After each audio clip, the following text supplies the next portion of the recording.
L'histoire commence par un accident de voiture où quelqu'un crie d'appeler une ambulance. Soudain, notre garçon se réveille en sursaut, comme s'il sortait d'un cauchemar. Puis, la voix d'un annonceur retentit dans l'interphone, déclarant l'arrivée du train à la gare. Notre protagoniste jette un coup d'œil à sa main et se demande si peut-être, juste peut-être, il a rendu l'âme. Juste à ce moment-là, une main lui touche l'épaule, et une voix de femme l'appelle.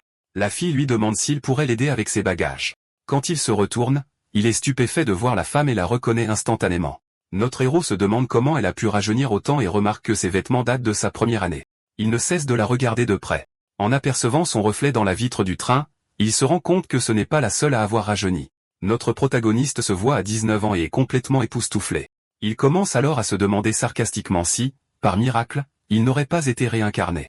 Finalement, ses souvenirs fragmentés commencent à se reconstituer. Un souvenir lui traverse l'esprit, une fille lui demande de la ramener chez elle. Dans son souvenir, la femme disait qu'elle n'avait pas peur, même s'il essayait de lui faire quelque chose. Soudain, une femme aux cheveux noirs apparaît, criant son nom avec fureur. Il repère rapidement la jeune fille enragée qui fonce sur eux. La femme l'attrape par le col de sa chemise et lui demande si c'est le genre de fille qui lui plaît maintenant. Notre garçon lui repousse la main pour la dégager. L'autre femme dit que son ex les aime maintenant un peu plus jeunes et se frotte contre lui tout en traitant l'autre de Tati. La femme aux cheveux noirs devient livide et exige de savoir qui elle traite de Tati. Elle se jette sur l'autre fille. La jeune femme essaie de se défendre, mais finit par avoir le haut tiré vers le bas dans la bagarre. La plus jeune pousse l'ex-femme du protagoniste.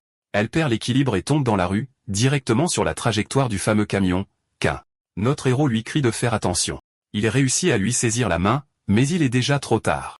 N'ayant pas d'autre choix, il prend son ex-femme dans ses bras, pensant qu'il lui devait sa vie, et c'est ainsi qu'ils ont trouvé la mort. De retour à la réalité, une joue gnangnan boudeuse lui demande s'il a fini de la regarder. Notre garçon sort de sa rêverie et s'excuse, disant qu'il était juste perdu dans ses pensées. L'annonceur répète que le train arrive en gare. Mais Joon Yan est surprise et perd l'équilibre. Et elle finit par tomber directement sur notre garçon, avec ses énormes ballons en plein étalage. Notre héros est un peu troublé par cette situation inattendue. Les énormes ballons font un joli bruit doux en rebondissant. Elle se relève rapidement, complètement embarrassée. Après ce moment gênant, notre garçon fait comme si de rien n'était et dit qu'il va l'aider avec ses bagages. Ils marchent côte à côte et elle a l'air super embarrassée. Joon Yan l'avertit de ne raconter à personne ce qui s'est passé, sinon il est cuit. Notre protagoniste se dit qu'elle est toujours aussi imprudente et énergique qu'il s'en souvient. Et sur ce, il arrive à l'université de Jinling. Il se souvient qu'à 18 ans, il avait de grandes ambitions, mais le destin en avait décidé autrement. Mais maintenant qu'il est né de nouveau, il jure de devenir grand et puissant pour forger sa gloire une fois de plus. Juste à ce moment-là, une fille s'approche de lui et lui demande s'il est là pour s'inscrire.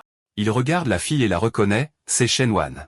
Notre protagoniste se souvient de l'étudiante de deuxième année Shen Wan et de sa beauté. Ailleurs, la femme du protagoniste se réveille également en sursaut. Elle regarde autour d'elle et se demande si c'est sa vieille chambre. Elle remarque que quelque chose ne va pas. Elle se précipite ensuite vers le miroir et est choquée par son propre reflet.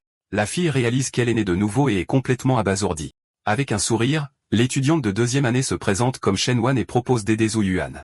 L'attention de notre protagoniste est attirée par un grain de beauté spécifique sur Shen Wan. Il se souvient alors que c'était ce même grain de beauté qu'il avait fait tomber dans son piège dans sa vie passée. Notre garçon prend le prospectus de sa main tout en l'appelant l'étudiante de deuxième année. Zhu Yuan mentionne que ce genre d'argumentaire de vente est un peu dépassé, ce qui la surprend. Shen Wan est choqué par l'audace du nouveau venu et lui demande ce qu'il vient de dire. Notre protagoniste propose de faire la promotion des prospectus pour elle, et elle peut garder la commission. La fille est déconcertée et lui demande s'il est sérieux, pensant qu'elle pourrait utiliser ce gamin pour pousser le produit auprès des autres étudiants de première année. Alors, elle remet les prospectus à notre protagoniste et lui dit de faire de son mieux. Shen Wan dit qu'elle vérifiera ses résultats plus tard et lui fait un signe d'au revoir. Notre héros pense que dans sa vie passée, elle était super gentille et l'avait même accompagné jusqu'à sa chambre. Bientôt, il arrive à son bâtiment de dortoir et entend quelqu'un se plaindre de l'école. Sur ce, notre garçon ouvre lentement la porte de sa chambre. Et à l'intérieur, il voit un type aux cheveux rouges se plaindre de la vie. Le type se dirige rapidement vers le protagoniste. Il se présente comme Chang Gao et dit qu'il attendait que Zhu Yuan se montre pour que le dortoir soit complet. Il se présente. Chang Gao est surpris d'apprendre qu'ils viennent tous les deux de la même ville. Son nouveau colocataire dit qu'il a prévu de jouer aux cartes avec des filles et lui montre une photo de Zheng Yanyan. Chang Gao invite Zhu Yuan à venir, mais notre héros refuse. Puis, un autre colocataire intervient et dit qu'il l'accompagnera pour rencontrer cette Zheng Yanyan. Le type dit à notre garçon de ne pas être jaloux quand il traînera avec les filles. En entendant cela, notre protagoniste pense qu'il n'a pas le temps pour les jeux de cartes en ce moment. Notre héros met ses lunettes et dit que la chose la plus importante en ce moment est de gagner de l'argent. Notre garçon trouve alors 2 filles perdues et leur offre son aide. Elles sont charmées par le bel étudiant de 2e année et acceptent son aide. Notre garçon demande dans quel dortoir elles se trouvent afin de pouvoir les aider avec leur sac. Il profite de l'occasion pour présenter le forfait de données du campus. Les filles sont intéressées par l'offre, et l'une d'elles demande les coordonnées de l'étudiant de 2e année. L'autre demande pourquoi elle aurait besoin de son contact alors que le numéro est sur le flyer. Son ami répond qu'avec un étudiant de niveau supérieur aussi mignon, c'est bien d'avoir son numéro pour l'avenir. Sur ce, notre garçon accepte de leur donner son contact et ils échangent leur numéro. Pendant qu'ils parlent, 2 femmes s'approchent d'eux. La plus jeune demande s'ils se rendent aussi au dortoir à 9. Notre protagoniste reconnaît la fille comme étant Shen YE. Il confirme qu'il peut les y emmener, et la mère de Shen YE le remercie. Ensuite, sa mère remarque que la carte du campus semble utile et dit à Zhu Yuan d'ajouter son contact. La femme insiste pour ajouter le contact de nos garçons afin qu'ils puissent veiller sur sa fille à l'école. Notre protagoniste propose de porter leur sac jusqu'à la chambre 503. Shen YE est curieuse et demande comment les étudiants de niveau supérieur connaissaient le numéro de sa chambre. Notre héros minimise la situation, disant qu'il les a entendus parler, tout en pensant qu'il en a trop dit par habitude de sa vie passée. Il réalise ensuite qu'il doit trouver un moyen de gagner de l'argent rapidement. Pendant ce temps, ailleurs, les filles se demandent qui était cet étudiant de niveau supérieur aussi gentil. Un instant plus tard, un étudiant s'approche de notre garçon et lui demande pourquoi le numéro sur le flyer est barré. Notre protagoniste explique qu'il s'agissait d'une erreur d'impression et que le numéro correct est écrit à côté. La fille le remercie, dit qu'elle le contactera plus tard et s'éloigne. Peu de temps après, un type arrive en courant, tout excité, disant que tous les flyers ont été distribués. Notre garçon sourit, pensant que cela valait la peine de publier dans le chat de groupe de l'école. Plus tôt, il avait envoyé un message dans le groupe, offrant le forfait de données du campus. Notre protagoniste commence ensuite à répondre aux messages des personnes intéressées. Il explique à un camarade de classe que le prix est de 130 à Ruzel à 150, ce qui fait une commission de $20 par commande. Et vous gagnez également grâce aux ventes de vos recommandations. Notre héros loue l'efficacité de son camarade de classe Lucio, tandis que le type complimente ses relations. Juste à ce moment-là, une fille s'approche et demande si elle peut également gagner une commission. Shuo est choqué de voir Lixi King, la future diplomate la plus jolie. La fille demande à nouveau si la commission est vraiment de 20 par personne. Notre garçon le confirme et lui fait une meilleure offre. S'il amène 30 personnes aujourd'hui, il fera d'elle l'agent général du campus avec une commission de 30 par personne. Les yeux de Li Xuqing s'illuminent avec des signes de dollars lorsqu'elle entend la proposition. Excitée, Li Xuqing conclut l'accord, disant qu'elle enverra la liste plus tard. Il pense alors que c'est une énorme opportunité et que sa vie universitaire devient intéressante. Est complètement déconcerté de voir notre protagoniste conclure un accord si rapidement. Dans le dortoir des filles, l'ex-femme du protagoniste l'appelle, mais le numéro n'existe pas encore. Soudain, son ami Zhong Yanyan l'appelle pour une partie de cartes au café. Sa femme accepte l'invitation tout de suite. Zhong Yanyan est surprise et se demande si elle est toujours aussi facile à vivre, car elle semblait plus distante auparavant. La femme du protagoniste répond qu'elle s'ennuyait juste dans sa chambre et qu'elle va juste retoucher son maquillage avant de sortir. Son ami remarque à quel point elle est heureuse et demande si son petit ami sera là. Elle est toute troublée et répond qu'il n'est pas encore son petit ami. Elle pense à elle-même qu'il est son futur mari. Un peu plus tard, les deux sont assises et attendent au café. À ce moment-là, les colocataires de nos garçons arrivent et demandent Zhong Yanyan. Excitée, elle se retourne en pensant que c'était le protagoniste. Mais son visage s'assombrit quand elle réalise que ce n'est pas lui. Elle est frustrée et demande pourquoi c'est eux et où est Zhu Yuan. Chang Gao répond que notre protagoniste avait quelque chose à faire et n'a pas pu venir. Elle est surprise et se demande comment c'est possible. Peut-être est-ce l'effet papillon de sa renaissance. Yan Yan la taquine, disant qu'elle s'est fait poser un lapin, mais se corrige rapidement, disant que peut-être il est juste occupé. L'ex-femme pense à la façon dont elle a appelé un numéro invalide, mais se dit que quelque chose a peut-être changé dans cette vie. Un des gars essaie d'arrondir les angles et l'invite à jouer aux cartes, mais elle ne semble pas très enthousiaste. Ailleurs, notre protagoniste arrive dans un magasin. Une employée amicale l'accueille et lui demande comment elle peut l'aider. Notre héros demande le gérant du magasin car ils avaient rendez-vous pour discuter d'un accord. La femme le conduit ensuite au bureau du gérant. Elle est impressionnée par la forte présence de notre garçon. Bien qu'il soit si jeune, il arrive à une porte avec un panneau de bureau dessus. Le gérant demande s'il est le jeune homme qui veut être leur agent et dit qu'il a beaucoup de culot. Notre protagoniste lui montre une liste avec 247 nouveaux étudiants intéressés et dit que ce n'est que le début. La femme est impressionnée par le volume des ventes en quelques jours seulement. Notre garçon dit que pour le forfait à 150, le meilleur qu'il puisse obtenir est une réduction de $70, mais il en veut 80. Le gérant accepte la réduction et complimente son audace. Notre protagoniste demande ensuite les droits d'agence pour l'ensemble du district avec une commission de 60% et une avance de 30%. Elle se rapproche de lui et lui demande s'il essaie de prendre tout le gâteau et quel est son coup de base. Notre protagoniste dit que sa famille est dans ce secteur, donc elle ne peut rien lui cacher et garantit qu'il capturera 40% du marché. La femme, impressionnée par l'ambition du jeune homme, conclut l'accord et dit que la marchandise sera livrée au moment et à l'endroit convenu. Il a ensuite demandé s'il pouvait signer le contrat maintenant, et elle accepte volontiers, l'appelant patron Liu. Le gérant reste pensif, remarquant que l'esprit de notre héros est bien plus profond que celui d'un jeune de 18 ans, et son sang-froid est rare. Tout en signant le contrat, notre garçon lui demande une chose de plus. Il se souvient alors que son magasin propose également des téléphones Apple sous contrat. De retour au café, l'ex-femme du protagoniste joue une partie de cartes. Un des amis du protagoniste se plaint qu'elle a joué un œuf seul, donnant la victoire à leur adversaire. L'autre essaie de calmer la situation et dit à son ami de lui apprendre à jouer. Le type refuse, disant qu'il est évident qu'elle et notre héros sont un couple et qu'il n'y a rien à lui apprendre. L'ex-femme s'excuse en disant qu'elle n'est pas bonne au jeu et se dirige vers les toilettes. Elle s'éloigne ensuite du groupe. Elle se demande pourquoi Ji-Yoon ne s'est pas présenté et pourquoi tout est si différent de sa vie passée. Elle essaie ensuite de l'appeler à nouveau, en espérant que l'appel aboutira cette fois-ci. De l'autre côté de la ville, notre protagoniste quitte le magasin avec un nouveau téléphone, pensant à la chance qu'il a que le numéro soit le même que dans sa vie passée. Soudain, son téléphone sonne et il se demande qui appelle puisqu'il n'a encore donné son numéro à personne. Notre héros répond et demande qui est à l'appareil, trouvant le numéro étrangement familier. Agacé par le silence, il prévient qu'il va raccrocher si la personne ne dit rien. À l'autre bout du fil, So-King crie qu'il doit écrire des romans car ils vont cartonner, mais notre garçon lui raccroche au nez. So-King est abasourdi qu'il ait raccroché. Elle se demande pourquoi il lui raccrocherait comme ça. Puis la fille se souvient qu'à cette époque, Ji-Yoon n'a que 19 ans et ne la connaît même pas encore. Embarrassée, elle pense qu'un plan de développement semble être une bonne idée. Notre protagoniste panique en réalisant que sa renaissance était une offre, un acheté, un gratuit. Il décide qu'il est hors de question qu'il laisse So-King découvrir qu'il a aussi renaît. L'ex-femme et Jung-In marchent avec les colocataires de notre héros quand l'un d'eux a la brillante idée d'aller espionner le dortoir des hommes. En entendant le mot au dortoir, l'ex-femme s'arrête net, comme si elle venait d'avoir une illumination. So-King annonce alors que puisqu'ils ont une réunion de classe, elle va juste les ramener à leur dortoir, laissant les gars complètement perplexes. Jung-Yeon se méfie, se demandant si son ami ne veut pas aller au dortoir des hommes pour trouver Zhu Yuan. Pendant ce temps, l'autre colocataire se plaint à Chang-Gao, super jaloux que notre garçon est une fille magnifique qui pense à lui. So-King a demandé à Jung-In si elle pensait que Chang-Gao était intéressé par elle, mais elle balaie ça d'un revers de la main, disant qu'elle préfère les mecs plus matures. Sur ce, il continue à marcher vers les dortoirs universitaires. Soudain, l'ex-femme aperçoit quelqu'un au loin et se fiche sur place. Un immense sourire se répand sur son visage alors qu'elle appelle avec enthousiasme Ji-Yuan, surprenant complètement son ami Jung-Yeon. Notre protagoniste se retourne, et oui, les soupçons de la fille étaient justes. C'était vraiment lui qui se tenait là. Notre héros est complètement terrassé, paniquant totalement en réalisant que c'est elle, debout juste devant lui.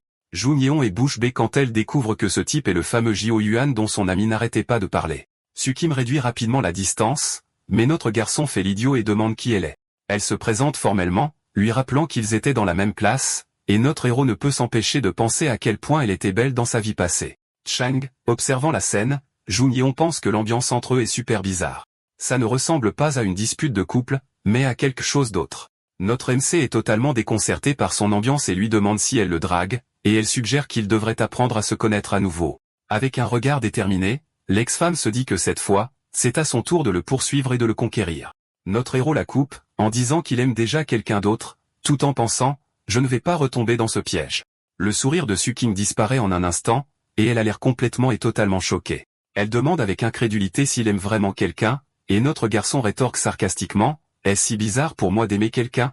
Notre gars commence à décrire la fille qu'il a vue, mais So-King le coupe brusquement et lui dit de la fermer. Elle est absolument furieuse, se disant qu'il a dû tomber amoureux d'elle au premier regard. Elle jure qu'il sera à elle dans cette vie, et dans la prochaine. Juste à ce moment-là, Jung-Yeon s'approche de Ji-Yeon avec un sourire et le salue, en disant qu'ils se sont rencontrés à nouveau. Notre protagoniste, totalement excité, propose qu'ils échangent leurs coordonnées, laissant les deux filles stupéfaites par son audace.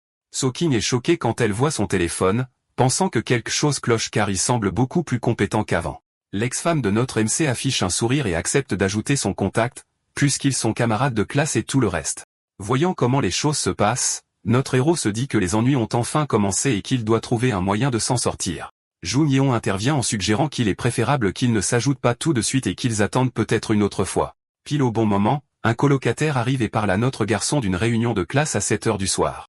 Jio Yeon utilise la réunion comme excuse parfaite, attrape ses amis et s'enfuit en remerciant son étoile chanceuse d'avoir été sauvée de ce gâchis. Dans la salle de classe, les étudiants sont réunis pour la réunion de classe mentionnée par son ami. Pendant ce temps, Chang et son pote commèrent sur les filles de la classe. L'un d'eux désigne une fille et demande l'avis de l'autre. Le pote du rouquin se moque de ce choix et désigne Jung Yeon, mais Chang Gao le rabaisse en disant qu'elle a des jambes de cure-dent. Le colocataire de notre protagoniste continue de taquiner son ami, en disant qu'il n'a clairement aucun goût. Ensuite, nous voyons une fille aux cheveux roses qui attire l'attention de tout le monde dans la pièce. L'ami du rouquin essaie de se défendre, mais Chang Gao dit simplement que la fille est beaucoup trop maigre et qu'elle a besoin d'un bon repas. À l'écart des commérages, notre garçon est à fond dans les affaires, envoyant un SMS à son partenaire, louant son efficacité. À ce moment-là, l'attention de tout le monde se tourne vers l'avant de la salle alors que le professeur arrive enfin pour la réunion. Le conseiller se présente comme Yu Changjin et annonce qu'ils doivent élire un président de classe temporaire. En entendant cela, notre protagoniste se perd dans ses pensées, essayant de se souvenir de qui était le président de classe dans sa vie passée. Ensuite, la fille aux cheveux roses d'avant, nommée Guyoyo, se nomme elle-même pour la présidence, et tous les garçons de la classe sont instantanément séduits par sa beauté. Un gars nommé Zhang Shou se nomme lui-même, et profite de l'occasion pour demander à Yuyoyo si elle a un petit ami. Les amis de notre héros pensent que le gars est un clown total, alors un autre étudiant se lève pour se présenter contre lui. Sortant de nulle part, notre protagoniste interrompt l'élection et se présente comme l'agent général des cartes SIM du campus. Les autres étudiants sont terrassés par son offre et le prix du forfait, qui est beaucoup moins cher que celui de l'école.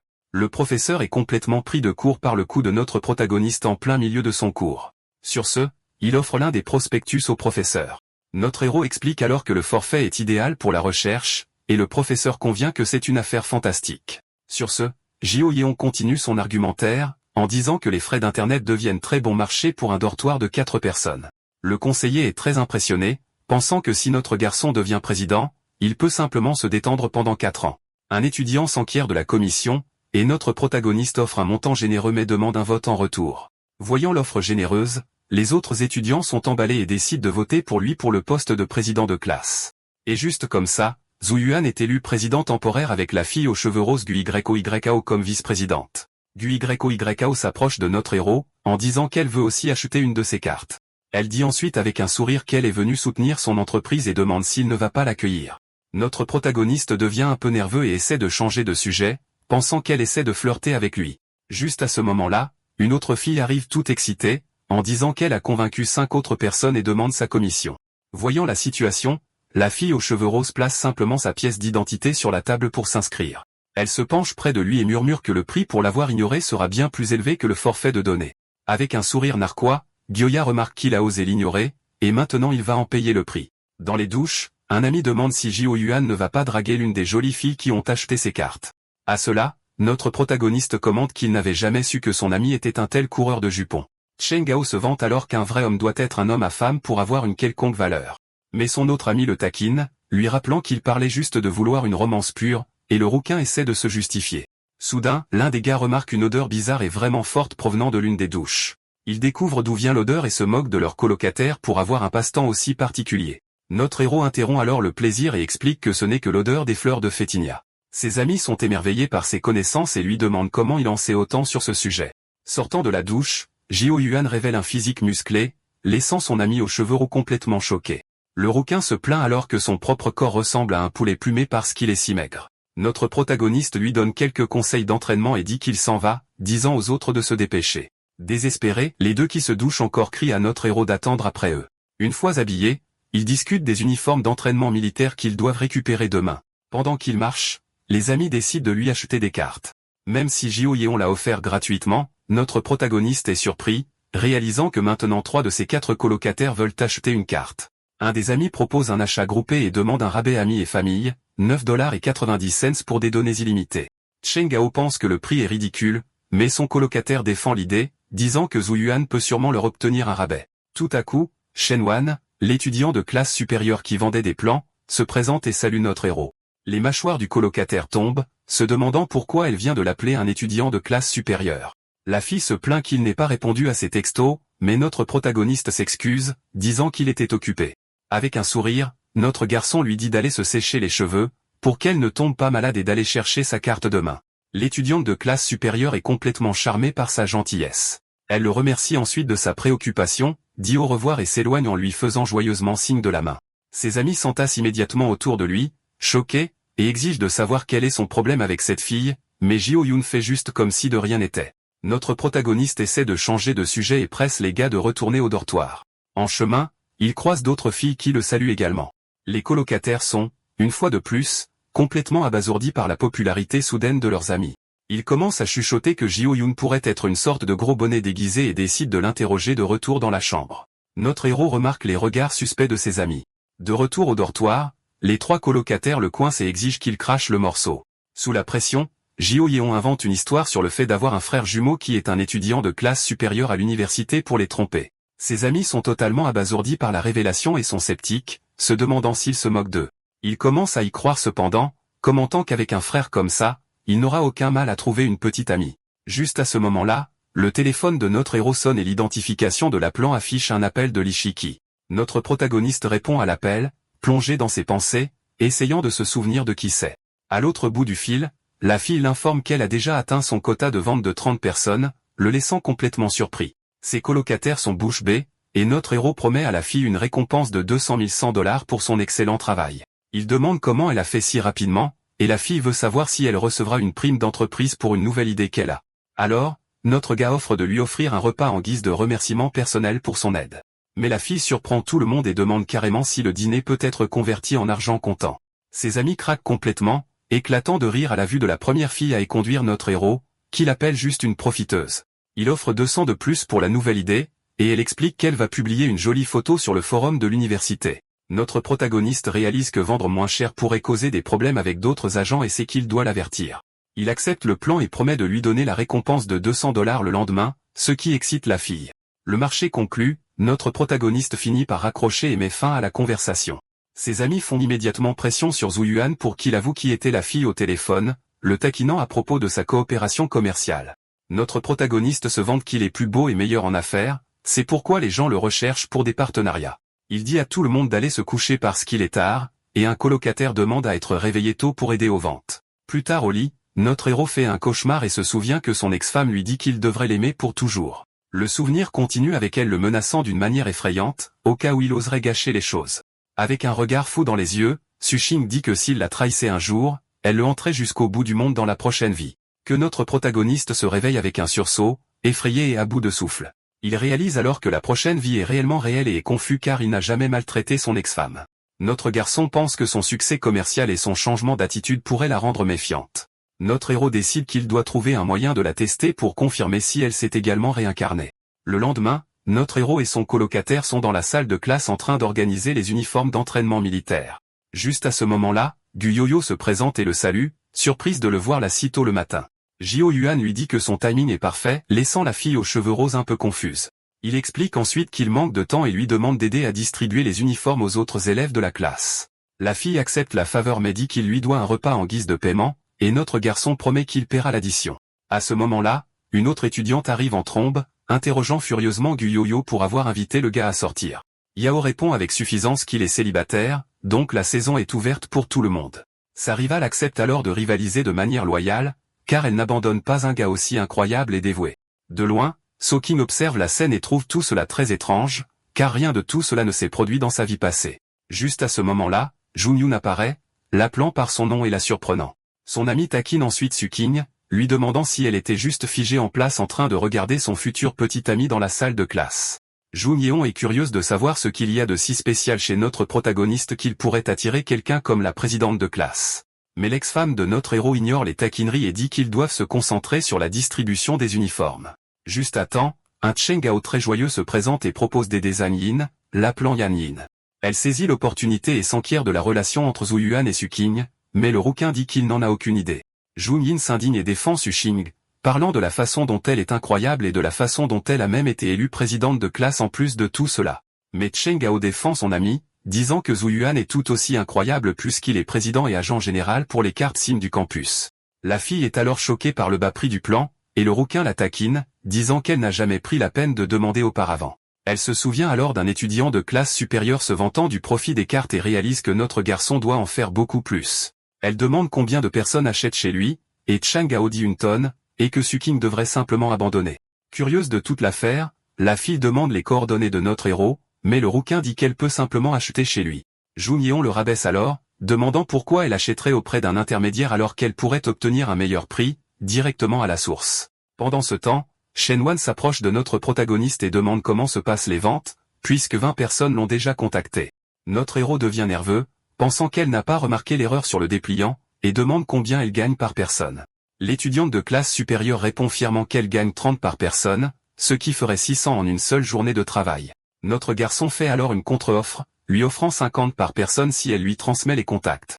Soudain, une femme en uniforme arrive avec son équipe et se plaint de l'emplacement de l'école, mais notre héros la calme. Il demande si son personnel est arrivé, et la femme explique qu'ils sont encore à 10 minutes de leur convenu. Notre protagoniste lui tend une pièce d'identité et lui demande de traiter celle-là en premier, expliquant qu'il rend service à quelqu'un. L'employé complimente la beauté de la fille sur la photo et demande avec un sourire si elle se trouve être sa petite amie. Notre protagoniste plaisante avec l'employé, disant qu'il attend juste qu'elle rompe avec son copain, et elle lui dit d'arrêter. Voyant la confusion de Shen Wan, notre héros réalise son erreur et décide de se représenter pour clarifier les choses. Avec une pause assurée, Zhu Yuan se présente comme l'agent général de la ville universitaire de Shanlin. Il propose ensuite à l'étudiant de travailler avec lui, promettant une commission bien plus élevée. Juste à ce moment-là, un gars arrive avec un groupe d'amis, et notre héros demande pourquoi il a amené autant de monde. Le camarade de classe présente ses amis et leur dit de saluer frère Joe, ce qui met un peu mal à l'aise notre héros. Ensuite, son partenaire commercial s'approche et dit qu'elle a décroché 22 clients, et notre héros la félicite pour cet exploit. Le gars commence à organiser la file d'attente pour accélérer le service pour tout le monde. La fille propose également d'aider à expliquer les forfaits, et notre héros est satisfait du travail d'équipe. Soudain, un monsieur plus âgé s'approche et demande curieusement à notre protagoniste ce que signifie cette longue file d'attente. Notre héros explique qu'il vend des cartes téléphoniques et lui offre un dépliant détaillant les avantages du forfait. Il suggère même qu'une carte par dortoir suffit, et l'homme semble intéressé mais hésite à cause de la foule. Jio Yoon rassure ensuite les parents en leur disant qu'ils peuvent revenir plus tard et explique qu'il existe 3 forfaits différents. Son ami est époustouflé par le bagou de notre héros, commentant qu'il sonne comme un vendeur chevronné. Notre protagoniste plaisante en disant que la vie l'a forcé à être ainsi, car il n'a pas une famille riche comme son ami. Shen Wan est vraiment impressionné par notre héros et calcule qu'avec la nouvelle commission, elle pourrait gagner 1500. Juste à ce moment-là, le partenaire de notre protagoniste essaie de vendre un forfait à une dame plus âgée, mais finit par se faire rejeter. Notre héros la console, disant que c'est tout à fait normal, et la fille admet qu'elle a encore beaucoup à apprendre. Jio Yoon demande ensuite à l'étudiant si elle s'est décidée, et elle confirme qu'elle va appeler tous ses contacts. Au fil du temps, le soleil de midi commence à taper de plus en plus fort. Voyant l'épuisement de tout le monde, notre héros annonce une pause et dit qu'il a acheté des collations et de l'eau pour l'équipe. Notre protagoniste a l'impression d'être au sommet du monde, célébrant la fortune qui arrive enfin. À ce moment-là, Chang Gao arrive avec Jun Yeon et Suking et commente que son ami doit gagner beaucoup d'argent. Notre héros minimise et demande pourquoi ils sont tous venus ensemble, se demandant secrètement pourquoi son ex-femme s'est pointée aussi. Mais Jun Yoon l'interrompt et demande pourquoi il n'a toujours pas accepté sa demande d'amis sur Ocha, ce qui rend son ex-femme jalouse. Jio Yeon fait l'idiot et demande laquelle d'entre elles l'a ajouté, affirmant qu'il était trop occupé pour le remarquer. Voyant cela, l'ex-femme pense que quelque chose ne va pas, car le script est différent de sa vie passée. Juste à ce moment-là, Jun Yoon lui arrache son téléphone et demande si c'est un iPhone 5S et combien il coûte. Notre héros essaie de récupérer son téléphone, mais la fille plaisante en demandant si l'entreprise distribue maintenant des iPhones. Sur ce, l'ex-femme le confronte, lui demandant comment il est devenu agent, car c'est différent du passé. Notre héros lui répond en lui demandant pourquoi il ne peut pas être l'agent et pourquoi elle le surveille de si près. Elle s'énerve mais rougit à sa réponse, lui demandant s'il est même de ce monde. Jun Yeon éclate de rire, et notre protagoniste dit que le comportement de son ex-femme devient vraiment étrange. Jio Yeon se rend alors compte qu'elle se méfie définitivement de toute la situation. Une autre fille s'approche et salue notre héros, l'appelant Seigneur Joe.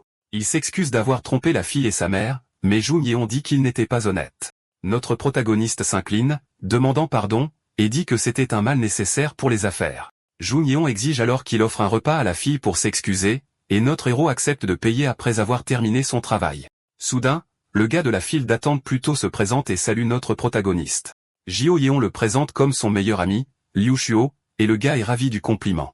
Cheng Gao demande à Liu Shuo qui est notre héros, et l'ami répond qu'il est un camarade de classe de l'université voisine. Liu Shuo présente le partenaire commercial de notre héros. Regardant Mafar, Suking est sous le choc, pensant que cette fille n'existait pas dans sa vie passée. Tout d'un coup, une moto apparaît, fonçant droit sur eux. Puis il s'arrête en crissant, provoquant une énorme agitation. Sur ce, un trio de filles apparaît, et leur chef demande si ce sont elles qui vendent des cartes dans le coin. Tout le groupe de notre protagoniste observe simplement la situation en silence.